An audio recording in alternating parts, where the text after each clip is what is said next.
Memphis, Memphis, Memphis, Memphis, Memphis, Memphis, Memphis, Memphis, Memphis, Memphis, Memphis, Memphis, Memphis, Memphis, Memphis, Memphis, Memphis, Memphis. Nothing but Memphis. Everywhere we go, it's Memphis. Memphis, Tennessee, the beautiful land in the world.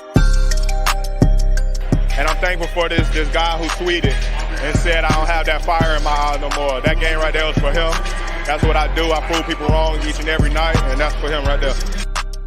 Hi, this is Tom Izzo at Michigan State, and you're listening to Grizz 901. Yo, what up, Grizz Nation? Welcome back to Grizz 901 live post-game show presented to you by Bluff City Media. I'm your host, Daniel Greer, and we have Nate coming with us. He's not excited about this game, just as none of us are either. But if you could, be a friend, tell a friend, let them know what you're watching tonight. You're watching the post-game show here live, but also help us out. Hit that subscribe button if you don't mind. If you're over on Twitter, hit the like, hit the share. Also, we are going live right now on Instagram, and so that is a new thing that we are trying out as well. And so all of these different social media platforms, we're trying to find our way out in there, but go ahead and turn them all on. Why not? But tonight's show, it's all about, we're going to recap the game, and I promise you this one will be short. We could care less about this game because it's already still going on. We don't even know the final score.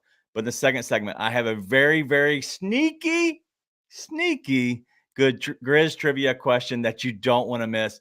We're also going to go ahead and look forward, and it's going to be all about Ja Morant. How does he integrate with this offense? How is all of this going to come together? In less than 24 hours, we have 12 back. And in that third segment, we're going to look ahead into the Pelicans, more on their side of things, and just kind of see how they look against this. I have a full sheet of notes for the Pelicans. I have it all down. I've actually done my preparation. So sit back and enjoy the show.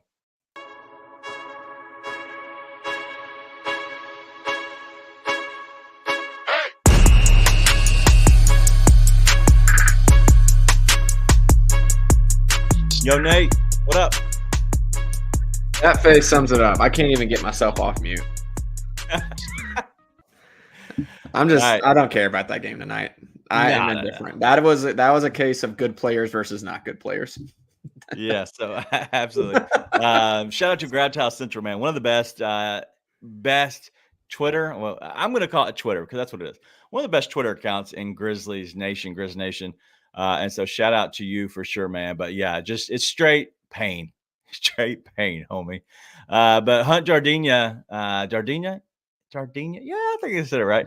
Let's be real. Nobody thought we'd win anyway. So we all kind of know what we're looking forward to. And so that's really what we're all looking forward to, is talking about a lot of Ja Morant. We're going to get into this game in general because I think it has some interesting things. And I do want to talk about it. Obviously, the game is still going right now. The Grizzlies are losing 87-112. We continue to dribble off of our limbs, whether it is a foot, knee, arm, elbow, whatever. We dribble off of our own limbs. Ball goes out of bounds. The other team gets the ball. That's kind of how the night's been going. So that's really how you can sum up the entire game. But listen, I love the comments. So if you're on Twitter, we can now the platforms, they all connect. It's crazy. I get it. I don't know how they finally connected.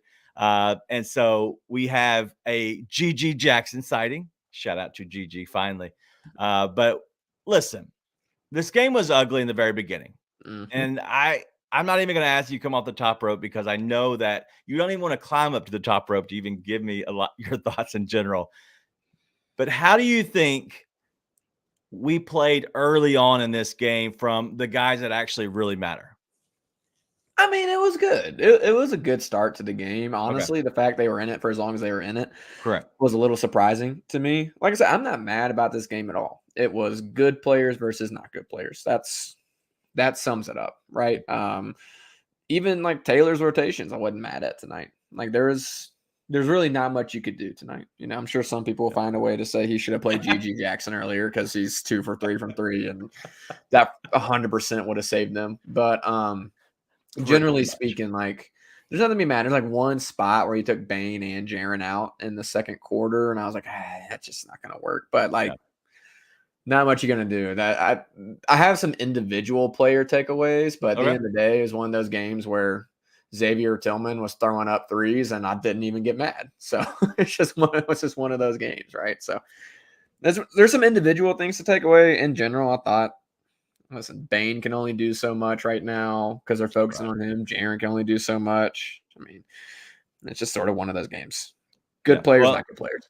Yeah, the second segment, we'll talk a lot about how that changes. I think that's the most interesting thing is how does that dynamic change once Ja gets there? And I honestly just want to talk about the first game, okay? Because once we get to the first game, then we'll have so much information that we can see that it will completely change. It'll completely flip because we'll actually see these guys. And we've seen these guys play together and bombs away. Jake LaRavia splashing from deep with the joggles on anyway. Man, look at that guy. The translucent guy himself. The game's not on. So it's not on. I got the powerhouse Eagles versus Drew Lock and the 49ers. I'm sorry. So I saw you look up and I thought you were watching the Grizzlies game because I can see it down here. And he bombed one away. And I made a declarative statement and I meant it. Granted, I've barely been watching the game since halftime. So it's just officially off now. Yeah. All right. So 2 things I want to talk about tonight is one, listen, Jacob Gilliard just hit another 3. Jacob Gilliard, as much hate that I have shown to Jacob Gilliard, he is very undersized. He is a break glass in case of emergency guy. Yeah. He is not bad as your third point guard on a team who should not ever play. Yeah. He will be a guy that you can have as a two-way for a long time that you trust that can come in, knock down some shots, be a really good passer, and somebody that you can depend on. He's not ever going to play his 50 allotted games that he's allowed, or he's not going to be a big portion of the 90 that you're allowed to play overall. That guy has played very well. He's definitely played above my expectations for him. He is not an NBA player, but if you have a guy like Ja Morant, you have a guy like Steve-O, and you have, Bane and Jaren, you have your normal horses. And for some reason, you need to offset a night that when Derrick Rose is actually healthy, you bring in a Jacob Gilliard to run you 12 to 15 minutes. That's going to be okay. And I think they found that where they know that, hey, they're comfortable now because D Rose is a really good backup if he can stay healthy. But any thoughts on Gilly? Yeah, I mean, he's not an NBA player. You know what I mean? He's not an NBA player, right? It's one of those things where, honestly, depending on the Derrick Rose situation and Marcus Smart situation, I would imagine he gets some run. Yeah. Once Ja's back, right? Like, especially with the second unit, he can run an offense, right? He'll hit some perimeter shots. Now, he can't do anything inside the arc, right? No. It's just there's nothing he can do. But generally speaking, like, he can run an offense and he directs those guys well. If he wasn't so undersized, he'd be a really good backup point guard. I think. Good. But he's just so undersized. It's so tough. And my dad went to the game against the Rockets the other night. He was like 10 feet from Dylan Brooks. One of his buddy had some good tickets, was out of town, gave it to him. So super nice. Shout out to you, Mike. But he's like 10 feet from Dylan Brooks doing the pregame stare down. But he just texted me in the game. He goes, "Who's the little guy?" And I didn't have to wonder who he was talking about, right? Like, he literally goes, before I could text him back, he goes, "How tall?" Just like, and he's my dad's height. Like, that's what my dad's saying. He's like, "Hey, I did have an NBA dream. I could have lived out." That's right? Funny. My dad is also 5'8", but yeah, it's just one of those things where it's what it is. But I love watching him play, to be completely honest. I hate I have to watch him play, but I do love to watch him play because he plays with a bunch of heart. He knocks down a bunch of shots. Like, honestly, if someone's putting up a 3 and it's not Dez, I'd just as soon as it be Gilly as anyone else, right? Yeah. As far as who they're playing right now. So he's played really well. I think he's earned an end of the bench type spot. Like you said, break class in case of emergency, but he's not a guy I necessarily want to talk about tonight. I want to talk about the negatives. I want to talk about what sucks. So if we can get it over with, keep it short. Yeah, we'll definitely keep. This is definitely not be the hour and 20-minute show that we had last. I really honestly, what'd you say? If we go over 40 minutes, I'm gonna be mad at you. So the last episode or show we had, that was probably my favorite show that we've had in a long, long time, if not my favorite. The chat was popping. It's not going to be tonight. We understand that. When the Grizzlies suck like this, usually the show isn't as big. So listen, we don't take offense to it, but we hope everybody, this gives everybody, you a fan or not? We hope this gives everybody a chance to come here, have some fun. We're going to keep it as light as possible, for sure. But we do want to get into a lot of the interesting comments. I think that one of the biggest things is I'm more excited about my trivia question, because I think it is going to make you think, but then also make you feel dumb, which is that's my favorite thing, is making you feel dumb. We're not going to get into a lot of the numbers per se, because I don't think that matters. There's a lot of wasted minutes just in general. Let's talk about another positive. Okay. I thought, in my opinion, Zaire had the best game he's had all season. And I know you didn't see the second half. No. I know you didn't see it at all. But I do think that Zaire played much better in the second half once everything calmed down for him. Shout out Chris. What's up, man? So any thoughts on Z? I think you're wrong. I thought that Spurs Celtics those 2 games back to back were the best he's looked all season. Okay. When they played really well 2 games in a row against the Spurs and the Celtics, I thought that was the best he's looked. I think he looked fine tonight. Like I don't disagree. He had a good game and he looked good. I mean, boost that trade value. Let's go ahead and do that. But I'm unmoved by Zaire Williams. Yeah. I don't know what you want me to say to that. Like, it doesn't matter. Just doesn't. Right. Well, as Joshua Esplin said, low bar to clear for Z. Listen, I agree. It is a very low bar. I'm just saying, listen, 19, 7, and 5, 6 of 12 from the floor, 2 of 7 from deep. It's fine. Another positive I'm going to say, because I know Shane just said, just talked about, I guess this is Zaire Williams. I thought this was Vince Williams. I'm sorry. I saw the something W. Yes. So yes, a decent game once every 10 games. I want to talk about Vince Williams real quick.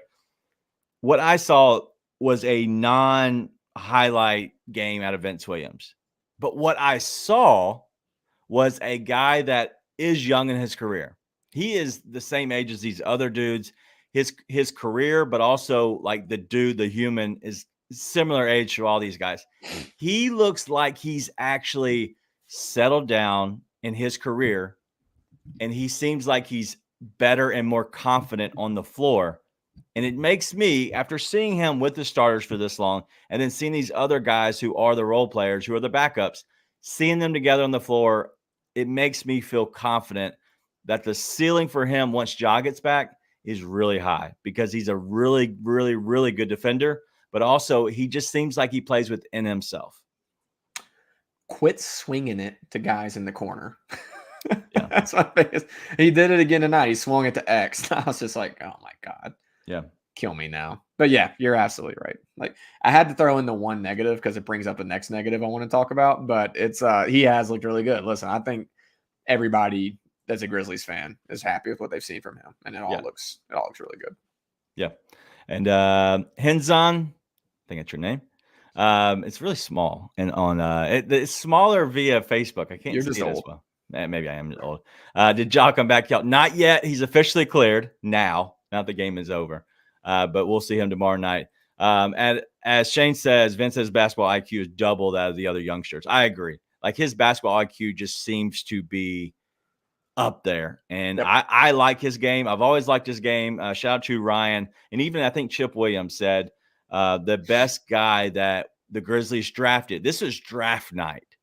The best guy they drafted was Vince Williams. That was, I was like laughing. I'm laughing at, like, come on, man. We just went and got 2 first-rounders. They're right. Shout out to Just Chip. Forget Ryan. For no reason other than to be a jerk. Forget you, Ryan. All right, so what's your negatives? Go ahead. I'll let you lead the way. Okay. One, speaking of basketball IQ, can Jaren please quit just pushing guys over? Like, and it doesn't matter again. He's Tonight so handsy. was such a wash. I'm just like so tired of watching him just push a guy over for no reason at all in the middle of a play. It's just like, dude, you're not a guard. Like, his first 2 fouls tonight, both of them were terrible. One, his hands are down low on a guard coming at him at the rim. If he stays high, he doesn't foul. The next one, he just shoves SGA over. It's like, dude, you just got to be smarter again tonight. Doesn't matter. Do not care about the game tonight. It's just looking forward. I'm like, dude, learn. And the next one is, I'm tired of seeing Santi Aldama get balls ripped out of his hands. Like, dude, you've got to be strong. He went up for a rebound. Like, that was a strong rebound. And before I could say it, a guard came and took it out of his hands. I'm like, dude, it's just, if he's not getting buckets for you, he's just a total zero right now. And again, a lot of this is going to get better once Ja's back. But the main thing I got tonight is, man, X. What is going on? We got Memphis podcast down here beat me to the punch. But I don't think they waived the wrong guy. Let's be really clear about that. We've seen Tillman do a lot for this team, but I put out in the middle of the game, man. I'm like, he is a step behind on everything right now. You think it's confidence? I don't know what it is, to be honest. I really don't. Because it's like we've seen little bits of this. We're like, oh, man, X didn't have it tonight. But now, like, he doesn't have it every night, man. It's like he's either getting it stripped or he's slow going back up with it, or he is, not getting the board. He's losing a guy in a rotation. It's been rough. It's been rough. And I hope it's something that gets fixed really soon. Hopefully they let him actually play and they quit playing Jake LaRavia and stuff so he can actually play. But, it's one of those things where I don't know if it's injury or what. It's just been really bad. And to be honest, somebody's got to get his big ass out of the corner. Yeah. Like, oh my God, dude. How many threes do you have to miss before it's like, quit shooting him? He's made one. It's the one against Golden State. Right. And ever since then, it's like, hey, he's a shooting. No, he's not. There's a reason he's wide open, man. He doesn't make them. And it's annoying because he can be so effective in the dunker spot. Yeah. No, listen, I agree. Like, he's finding himself out of spots that he shouldn't be in. Like, he should not float out to the corner three unless he's feeling the rhythm, right? At that point, if it's me, you're not, like, that's not the first shot you're taking out of the game. Like, you're getting to the dunker spot, trying to get an easy layup. Like, you're trying to work yourself into the rhythm of the game in a sense. Yeah. And at that point, then you filter yourself out because then you can space, because then they saw you make a couple, you can filter yourself out. Then you can draw a little bit of the attention. At that point, if they leave you open, you take the shot. But if not, then you have to go right back inside and then just go back to work where you were. But you can actually use a couple layups to bring the offense out to you, because just because it's a layup, I promise you, if your guy is guarding you and you hit a couple layups, and when you go out to the three-point line, your guy's going to go with you because he does not want to get scored on again. That's just the nature of it. Yeah. These guys have to think of it like that. You got to get yourself in rhythm. That's a professional basketball thing. That's a basketball thing on any level. These guys got to know. Chris thinks it's his knees, and it could be. Like, there's so much that could be within this guy. I do want to get back to some other comments that we had. But I do want to shout out everybody for coming in here with the comments. As y'all know, this is our favorite thing, is to kind of read through the comments and talk through ourselves through that. But I do want to say what Grizz Girl said is she's disappointed and how the front office has kind of handled, and honestly, the coaching, has handled these 25 games. I agree. I think it was a tough hill to climb for sure. I do think that you're under the microscope so much more because of the 25 games. I think in many ways, this gave the front office, the coaching staff, the players, I think it pulled off a little bit of that safety net and said, hey, what are you going to do? Some people have sank, some people have swim. I think because of this, now the front office sees the guys who are going to be real NBA players for this team, and they see the guys who aren't. They also see maybe there's a lack of coaching that needs to happen. Maybe all of the coaching stuff is less of Taylor's fault or the coaching staff's fault, is more of what the front office wants them to do. I don't know. But I do know that sometimes you can kill a player's confidence. Whether you want to blame it on the coaching staff or not, I don't care. It doesn't matter. You can kill a player's confidence by saying, hey, we're going to DNP you, such as the craziness of you're going to DNP Conchar and X, but then 2 games later, you're going to start X, and then the first guy off the bench is Conchar. It doesn't make sense. I'm glad you brought this up. This was the only thing that I was so mad about for tonight. It's effing unforgivable. It is. Dude, to play those two dudes against the Rockets on a game that you actually could win. You could have won that game. And then you come back and you play them against the Thunder when everyone knows you're going to get your ass kicked. What are we doing, man? I don't know. Like, what do you like? And there's this whole thing, we're going to boost their trade value. Like, I was convinced those guys are getting moved because it's the only reason. They're sitting there like trying to boost their trade. Like, dog, what are we doing? Are you kidding me? And this whole thing is idea. Like, listen, Taylor, everybody can get mad about Taylor stuff. Dude, there's zero chance he does that without the front office telling him. That's my thing. Like, listen, you can be mad. I think you can be mad at the front office. But for Taylor, that's the one thing I'm like, dude, that's not on him. You're sitting there trying to boost trade value of guys that are freaking floaters. Yeah. That's all they are. Yeah. They're the worst kind of shit there is. It's floating on top of the water. It's just terrible, dude. Like, and I can't come up with a reason that's okay. So, like, listen, as far as moves the front office could have made after Adams went down, I'm like, dude, what was out there? Honestly, like, people get mad about that. I'm like, what do you want them to do? Yeah, I agree with that. People get so mad about stuff. And listen, I wasn't worried about anything the first 25 games until Adams was out. Once Adams was out, I was like, dude, they are in trouble. That's going to be tough. And then Smart got hurt, and then Kennard got hurt. And I'm like, there's not much the front office could have done as far as that goes. If you want to talk about them missing in that draft, of course. It's all been a miss. Zaire was a miss. Jake was a miss. Roddy can contribute, but between him and Jake, that's a total bust of a draft. 100%. As far as what they could have done this offseason, whatever. Them deciding we're gonna play Jake and Zaire, bro. Zero reason. Yeah. Zero reason to do that in games that were winnable. And so if you're pissed about that as a Grizz fan, 100%. Yeah. 100%. So, yeah, it's pretty unforgivable. I want them to cut Jake because I don't know what can you trade him for? Yeah. You have to pay teams to take him. So, I think if they're wanting to open up some roster spots, maybe bring Noel back on, cut Jake. People keep saying, oh, he's dead money. Okay. What else is he? He's dead money no matter what you do. All right. I would not make any move to hurt your future. I'm talking dead money, whatever. What's the worst that happens? We suck this year. We already suck this year right now.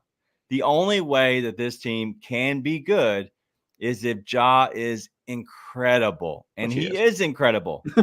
But at what point, like, does that help you? Like, you're going to possibly get into the playoffs as a play-in, right? Okay, awesome. But if you make moves now that hurt your future, you're just prolonging the inevitable. Like, it's just you're just the snowball's getting bigger and bigger. So I understand that people are I know people are already mad about Jenkins and the front office, and I just saw a stupid people are still talking about polls. Who do you think's been the worst besides injuries, Jenkins or our two-star players? Listen, anytime you have your best player go out, and then you have a culmination of $100 million sitting on the bench for 75% of the first 25 games, you're not going to be good. I don't care how good Dez and Jaren are. I don't care how good your coach is. You have to have these young guys step up. What happened is these young guys, they aren't good. And we see that.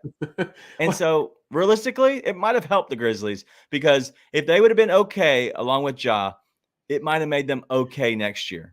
But realistically, we see they're not going to be good NBA players. Truth be told, like, if you want to sit there and say Jenkins hasn't maximized what's there, like 100%. He's had some rotations that made zero sense. I was peeved last game because I thought they had a chance to really get some momentum, and he decided to sub Jaren out to stick with his rotations, and it tanked from there. It was bad. At the same time, he is showing up to a grenade fight with a switchblade spork. Right.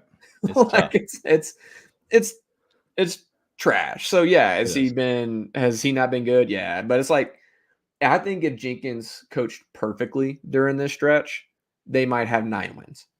I agree. Well, not even perfectly. I think if they would have used the right rotations, if they would have. I think absolute perfect world with this roster, they're at 10 wins. Okay, yes. Okay, I'll give you that because there's not been many. 10. There's not many. Just 10 and 15. So it's like, I'm just not gonna sit here and be all mad about it. No, I'm just not. Like, the only thing I'm mad about is having to watch them play freaking Jake LaRavia and Zaire Williams for now we know zero actual reason. Yeah. The only reason was like they were saying like maybe boost trade value or something, which, dude, they actually lost value. You found a way to make Jake LaRavia lose value somehow watching those games. So it's I want to hit one more comment because Chris, me and Chris always disagree, which is fun to me. He's saying we haven't got blown out much this season for what it's worth. Okay. They have failed to close, and a lot, maybe not all, points to Jenkins. Okay, well, let me just be honest with you. Tonight, it's not that bad, right? If you look at the score was under 20 points. That's not really necessarily a blowout. It was a blowout. It was like they didn't try, didn't care. They could have beat the Grizzlies by 50 if they would have tried. Most of these games in the NBA, a 12-plus point win, it's pretty much a blowout because you were probably up by a lot and you could have put the foot on the pedal and you just let them kind of creep back in. Like, honestly, nobody, no coach is going to have this team any much better. Okay. Yeah. The front office has sucked. The coaching staff has sucked. The role players have sucked. The only two people that haven't really sucked has been Jaren and Bane. And Jaren's struggled at times and Bane has struggled at times. But that's going to happen. Even no matter how good they are, they're going to struggle at times. No matter what, this team will be good once Ja gets back tomorrow night. There's so many issues when you have so many people hurt. But see, this is something that I don't like. Me and Chris agree on a lot. I think this is one thing I don't agree with them on. But just because it's a lot comes down to having the horses. I feel like being able to close games out comes down to having the players. I think they don't. They don't have guys that can make the shot. Yeah. They have so many guys that are just non-threats that they can just sell out on Dez. They can sell out on Jaren. And so when you get to the end of the games, like so much of it was just like when Ja was first coming into the league, they couldn't close out those games. And all of a sudden they could because they were starting to know how to. And Ja's their closer. I think Dez could close if he wasn't surrounded by Shane's YMCA All-Stars. Yeah. I think Dez could close. Jerry's out. Maybe could happen. But like, dude, talked about Santi at the beginning of the show. Like, if Santi's not going to make shots for you, he's a negative in every other respect of the game. He'll go up and he'll grab a rebound, but someone's taking that thing from him. Yeah.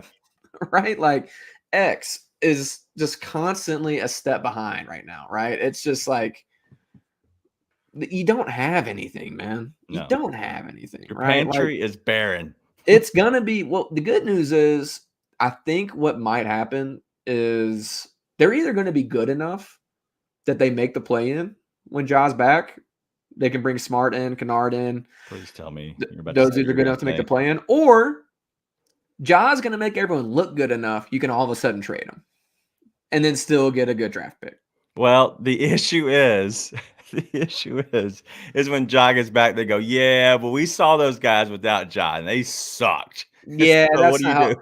Dude, do you know how stupid a lot of people are that are in charge of things? They'll like same thing. We drafted Jake LaRavia. We traded up to draft Jake LaRavia. There's a lot of dudes who get cute. Like the only one you can't trade with is Danny Ainge and Masai. Those are the only two dudes you can't trade with. Other than that, you can make some moves. So, like, again, it's rough. But, like, it's just, let's just enjoy what we have coming tomorrow with Ja. Because, like, the rest of this is, like, there's no use even being mad about it. Right. There really isn't. It sucks. It sucks, but all the players suck. True. All right. Let's hear real quick. I've tried to put up some of these comments. I thought they were actually very, very funny. I don't have an update on Smart or Kennard. I don't even believe Kennard's with the team right now, if I'm being honest. So I'm not sure. I know he's back in Memphis. He was on the bench. He was? Somebody said so. I don't. Okay. Well, that's good. I know he's at the Memphis games last week. All right, real quick. Jenkins had his press conference. We're going to hear this. We're going to comment on that if we got a comment or two, and then we're going to get into our second segment because we are running over already. I know we don't want to be here. It's not going to be a long night because we do have a back-to-back as well. And so let's hear from Jenkins real quick. Super happy for GG. You know, what you always remember when you get your first NBA bucket. Group was really excited for him. But the guy's been taking full advantage of his opportunity. Obviously, been playing a lot with the hustle. You know, his work habits have been phenomenal, you know, with all the reports we're getting, you know, from the G League staff. He's had a positive spirit. You know, there's been ups and downs, you know, like any team goes through, you know, to start the G League season with injuries and you know, new players on the team, getting acclimated with his teammates. He's been a phenomenal teammate. You know, he's got a positive spirit, as I said, and then, you know, he's just taking on the challenges day in and day out, making the right reads on the offensive side, you know, shooting the ball well, and then defensively, he's taking on the challenges, whether it's on-ball assignments, off-ball assignments, the film work that he's been doing. He's been taking substantial steps in, you know, his early career and his development opportunities, and obviously excited to see him get that opportunity tonight, and we'll see what happens moving forward, but just been really impressed with everything he's been doing with the hustle so far. I think early in the game, it's one of the first few possessions. Jaren gets the ball, turns over his left shoulder. There's two guys there, goes back to the right. He's seeing like 3-4 guys around him. Is there a hope that starting tomorrow, you kind of, you know, see less of those type of looks with Ja being back in the lineup? I don't know. Only time will tell. I mean, obviously, I think teams have, you know, scouted us, you know, first, 25 games of the season and seeing how he's been able to dominate from, you know, different spots of the floor. Just been really impressed. I know he only had one assist, but he had, you know, he was trying to make the right play. I think he had a couple turnovers, you know, trying to pass out to an open guy, just couldn't connect, you know, with his teammate there. We said at halftime teams were throwing 2-3 guys at him and just making the simple play. You know, we'll see, you know, if they continue to do that, that's going to open up more teammates. You know, we're trusting the reads that he's making, and if they don't, hopefully he punishes them. So we'll see. Obviously, getting Ja back tomorrow is going to give us a different look in a lot of different ways, and we'll just got to see how teams are going to throw things at him, at Dez, at JJ, the rest of our group. All right, real quick. So GG, first things first is Joshua. Man, that comment is very funny. Did they get GG the ball? I wish they would have. If you don't know what you're talking about, it's the Bucks, Pacers. Pacers were being pretty petty about it, and they went to make sure they got the ball, so they didn't give Giannis the ball. But anything out of that you heard, Nate, that just kind of wowed you? That's a lot of coach speak. It was high praise of Gigi in a sense of just talking about what he's done and putting in the work down in at the hustle. No. There's nothing said there that mattered. But also, like, I'll bring up Robert's comment right here because we hear this a lot. And I get frustrated too when there's something that's actually a good question that you can dig into and Taylor gives you some word salad. But I feel like people get so mad about this stuff. And I'm like, what do you want him to say? The players suck. He can't go out there and say, hey, like, these guys suck, so we lost. Yeah. Yep. Like, but also to an extent, like the Rockets game, yeah, there's things you could have done better, but people don't ask them the questions to actually answer there either. Like, dude, tonight there's nothing to say, but the players suck. Yeah. So Robert, 100%. There's a lot of word salad that comes out of Taylor. But on nights like tonight, I'm like, people are like, he said a bunch of nothing. I'm like, there's nothing to say. The fact we've made 35 minutes out of this is a Christmas miracle. Like, what do we like? I mean, at a certain point, so you just gotta not be mad about certain things. Like, sometimes things are just bad. There's no one to blame. What I did like about that is they I think that sounded like DeMichael Cole. I'm not sure exactly, but he was asking about, because everybody, this is kind of what we're going to talk about in the next segment real quick is Jaren going to be able to be still as dominant on the interior as he has been when Ja comes back? What I love out of that is that he didn't say, we're going to work on that. We're going to try to force that. We're going to whatever. He literally gave you nothing, absolutely nothing. And I love that more than anything because it says, I don't know, I'm not going to tip my hand. And that lets me know that they're going to try to do that, because if not, he would have said, we'll get back to where we were playing. We'll let, Jaren do this, blah, blah, blah. No, he just didn't say anything, which I actually love, because then it just says, hey, we're going to try to get him back into the post again and try to work it out, because they will. Dude, Chris is hating, man. He's hating. All right, let's get to the break real quick. After this, I have a very, very good trivia question that Nate will feel like get a to the commercial. complete I don't care. idiot. I don't care. That he won't get it, and he's going to be mad, and all of you will. Because I think everyone is saying that Ja's the best player we ever had. Correct. Are we ready to put Bane? Where are we putting Bane at? So I think that he is a top 3 offensive player ever in the franchise. Right. Easy. And the reason I give him top 3 is because Zebo was a bad dude. Offensively, like everything. He was one of my favorite Grizzlies ever. He might be my favorite Grizzly. Yeah. Bane is right there with him now already. So. But if you're putting an all-time Grizzly starting 5, is he your shooting guard or are you going Tony Allen? 100% I'm going Bane. I hated Tony Allen. I appreciate Tony Allen and what he did. 100%. But the whole Tony Allen run, like the fan response to him and like the levels we put him in, I was like, I'm sorry, y'all, love y'all, but I don't look at Tony the way y'all do. This is going to be terrible. And it's going to be slanderous, but you're going to love it. He is a better defensive John Conchar. Oh, stop. Stop. Whoa. No. Tune in to The Anthony Sane Show, Wednesdays and Fridays at 12 p.m. weekly on the Bluff City Media YouTube channel.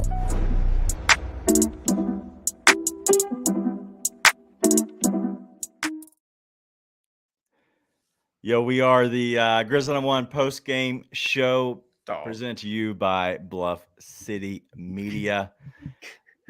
What are you laughing Please about? get a different commercial. I don't want to have to listen to you say that TA is a better defensive John Conchar anymore. I don't want to hear their it anymore. offense is the same. I would honestly probably take Conchar's offense. But one has gotten praise from Kobe Bryant, Kevin Durant, and many others. He's one of the best defensive players. Yes, 100%.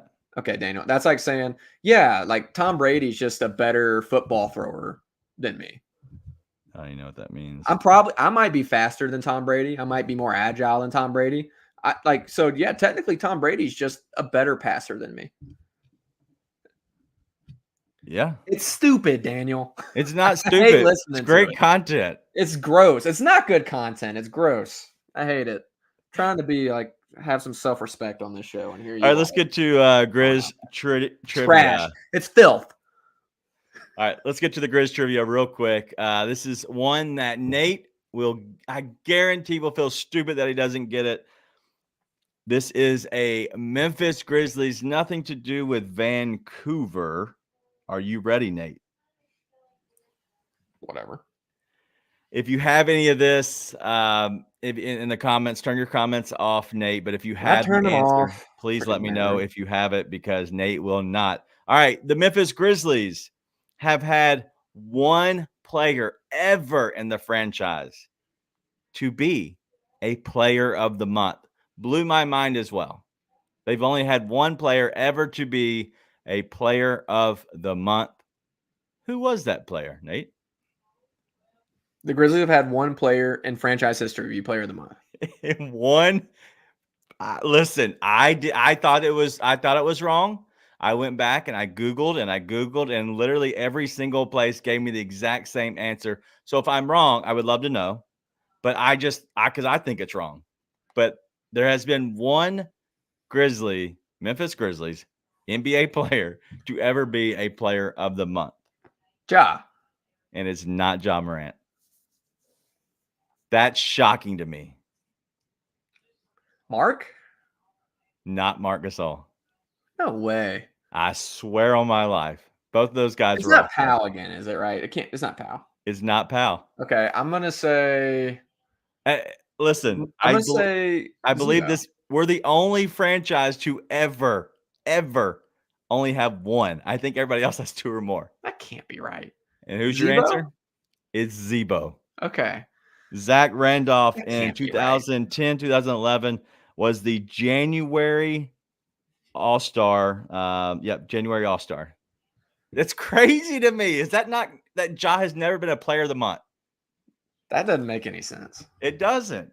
Because they've had player of the weeks. And the funny thing is like Ja in 21-22 was the player of the week in January, the first 2 weeks of January, but then didn't make the player of the month.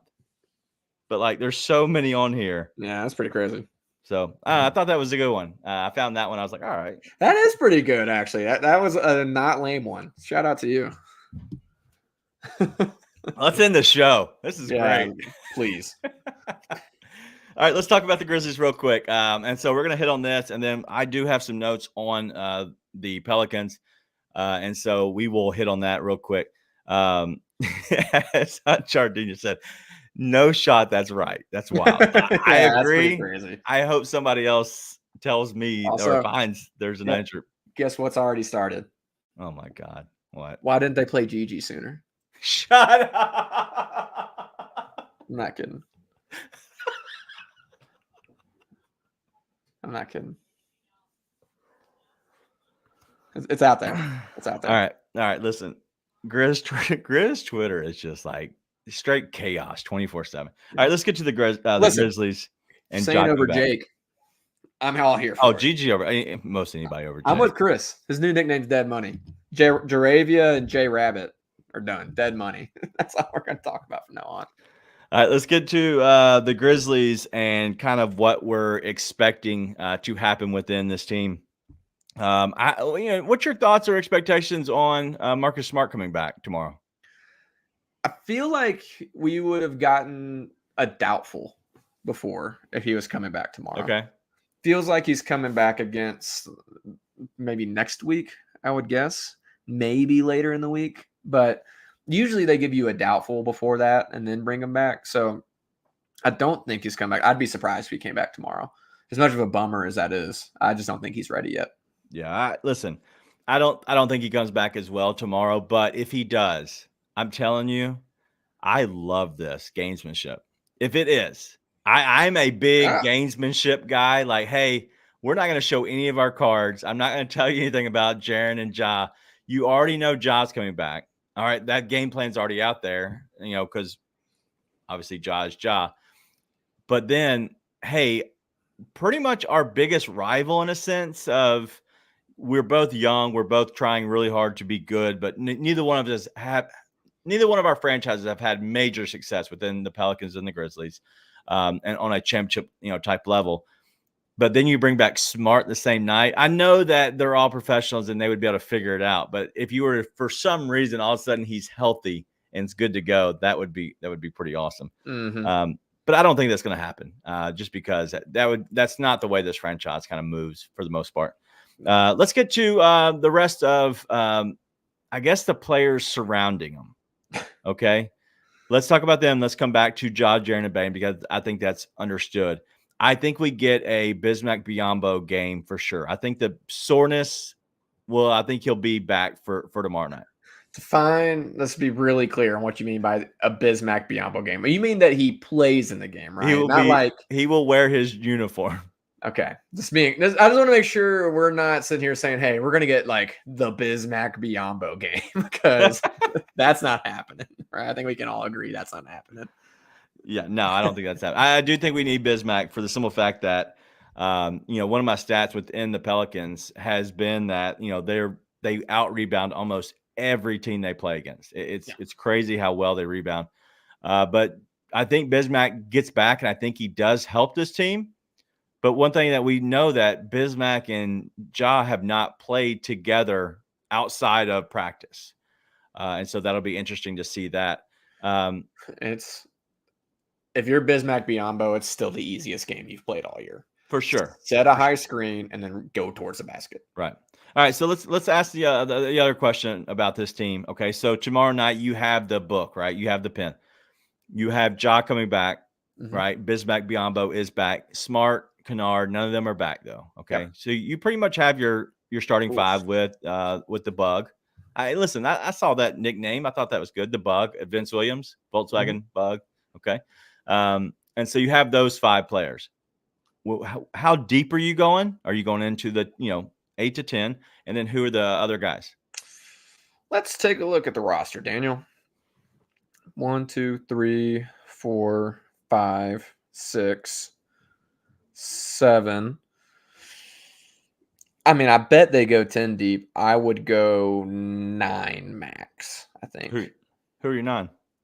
I think you got 1, Maybe 10. Hold on. I don't think I included Ja. Ja, Jaren, Dez, Vince, Biz. That's 5. Santi, Roddy, Conchar. Did I say X? No. X. So I think 9. Wow. And maybe some Gilliard minutes too. So I would say 9, and then I bet they go 10. I bet all those guys plus Gilliard would get run. But I would say if I was thinking about it, 9. Where's Gigi?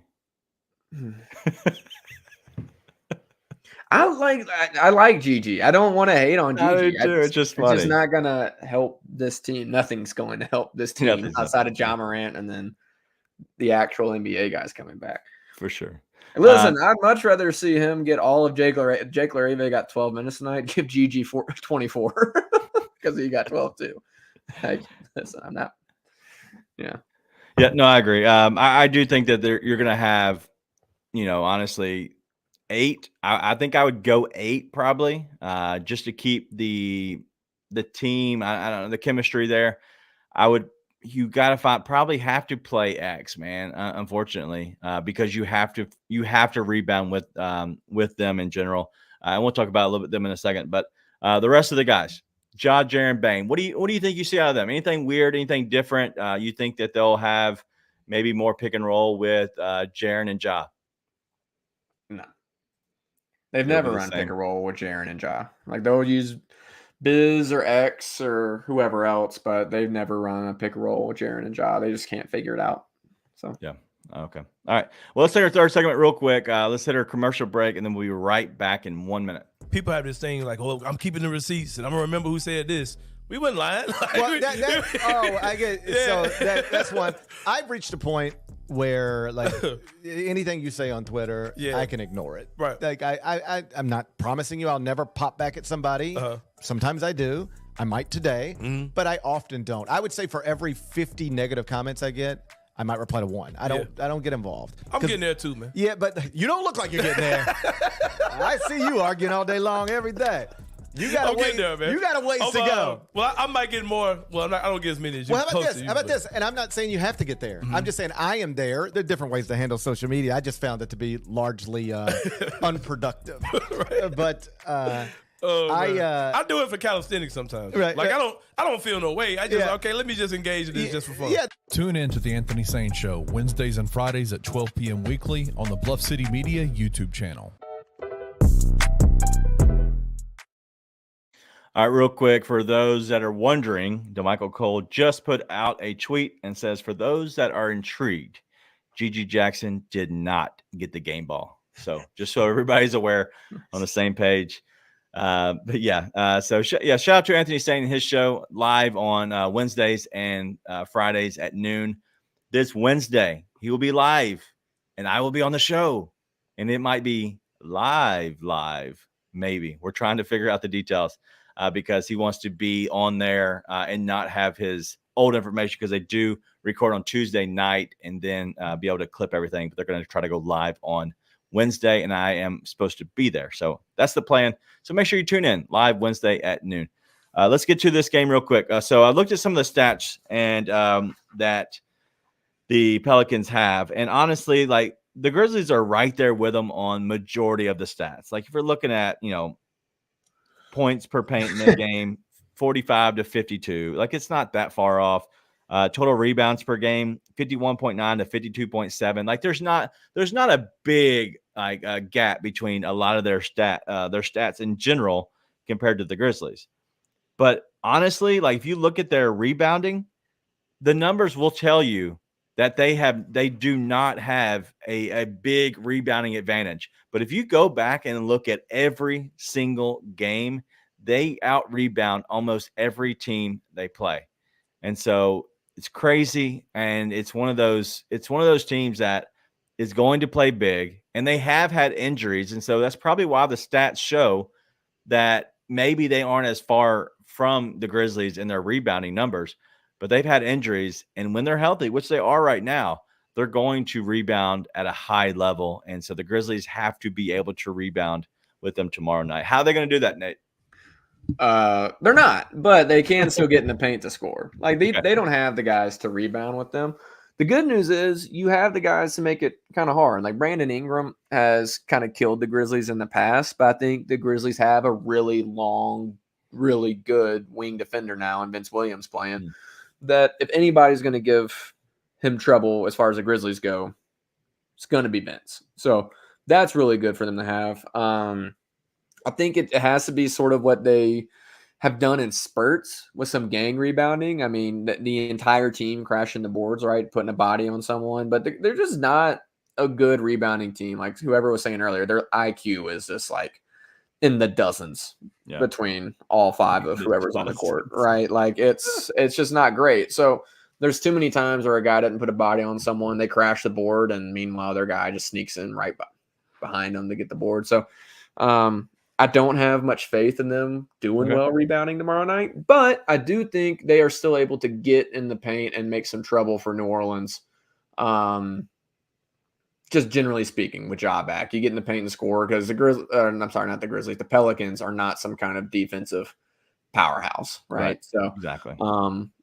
They can score on Jonas. Zion has not been a good NBA defender so far into his career, and you just got to hope that they emptied the clip from three. They shot like 52% their last game, I think, against the Spurs.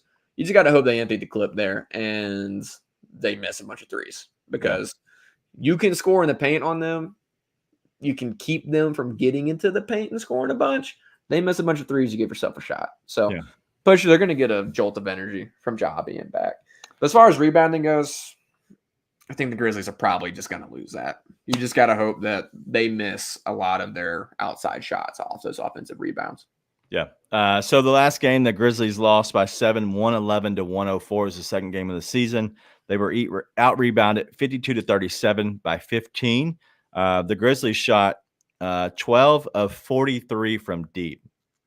Wow. Yeah. The Pelicans shot 14 of 32. So they shot 11 less and made 2 more. That I think that if you look at how to beat the Pelicans is you have to get downhill. You have to get into the paint. You have to keep the rebounding edge not being that great with them. And honestly, you can't get beat by that many and have that big of a swing in the 3-point number. That's not a lot to ask. I know that they have they have a really good team. Zion's really good. Ingram, all of them are very, very good. But Ja is back, and I think Ja's going to want to show a little bit. I'm just curious if he has a little rust. We'll see. But as we'll end on this one, Chris is asking, over under 2.5 bodies Ja catch this week. I thought it said this game, and I was going to go under on the game, but this week? I'm going under. I got the number at 2. Due to my unique algorithm. So three games this week. So you have the Pelicans, Pacers, and the Hawks. He could catch all of that in the Pacers game because that game is going to be a just crazy track, like up and down. That's going to be fun to watch. These next 2 games are going to be very, very good. And as Joshua says, he's under past when he comes back. Potentially, Ja always has a great first game when he starts the season. This is the start of the season, so I'm curious. Anything else you have before we wrap it up before Ja comes back tomorrow night? Nope, we're 10 minutes over what I wanted to be. Let's go. That's all we have tomorrow night. If you're not joining us, you're missing out. Tomorrow will be probably our biggest show numbers wise. I think it'll be one of our best. Jessica Benson will be joining us midway through on the show. I have a very good Grizzlies trivia question for her. And so I'm going to ask her instead of you, Nate. It goes way, way back into the archive. But it'll be a very good one. So hope you all join us there. It will be a fun show. It'll be a show that we can kind of just everybody's thinking of, kind of like Christmas morning when you have Ja coming back to this team. But that's all we have. We'll see y'all tomorrow night. Be nice and tell your friends.